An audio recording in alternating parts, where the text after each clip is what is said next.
大家早安，大家好。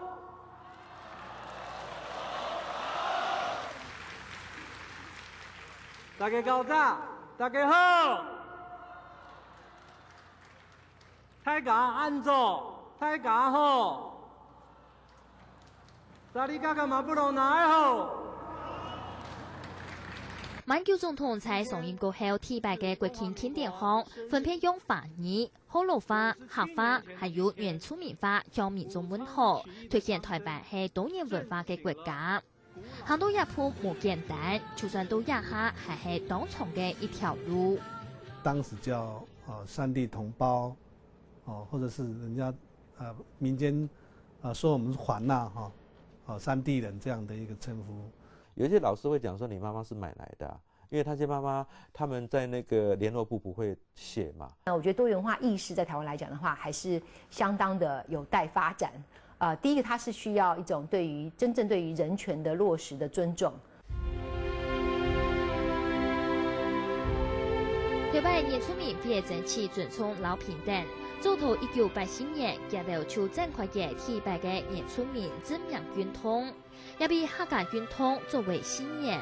外面又有反俄土地運動，老爭取此次嘅三大訴求運動。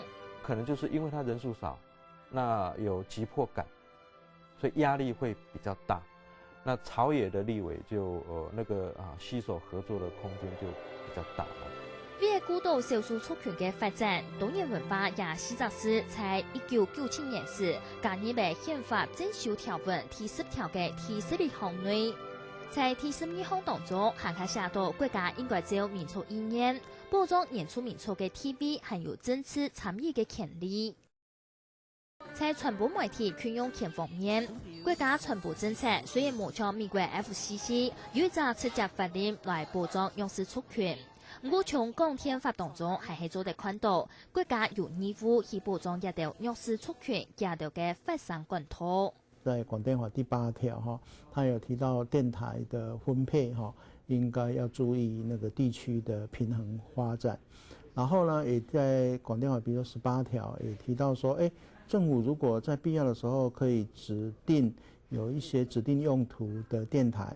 2007年 ，NCC 也是公布為促進多元文化政策綱領，強調傳播媒體應該理解同時尊重社會嘅多元呈現。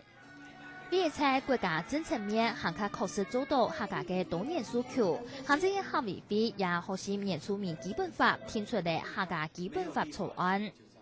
涉及客家文化對其他族群也做得大家也做得強下來來欣賞呢客家文化，所以客家基本法唔係為呢客家人，係為呢台灣多元文化、多元社會為咁樣來立法嘅。用壓的半，然後壓，好，對，整塊給它翻過來哈。現下已經超越台灣總人口數2%，大概有40萬人口嘅新移民族群。 接到嘅語言文化同樣也同時有大家嘅關心。我們目前的教育政策裡面也開始，媽媽他們東南亞那邊的文化，我們也在學習的。去年我們補助那個幾個廣播電台拍一些個節目，讓我們很感動，也看到從介紹他會講越南話，甚至講一些泰國話。如果今天小孩子未來的一代，他母語都學會了。 那他可以到東南亞去做生意啊，這也是蠻不錯的。為咗思維多元文化，就有舞台做得綻放繽紛嘅色彩。為咗思維學習多元語言，台灣將有各種國際人才做得在世界上發聲，宣揚台灣。現時台灣將做到至少唔排場。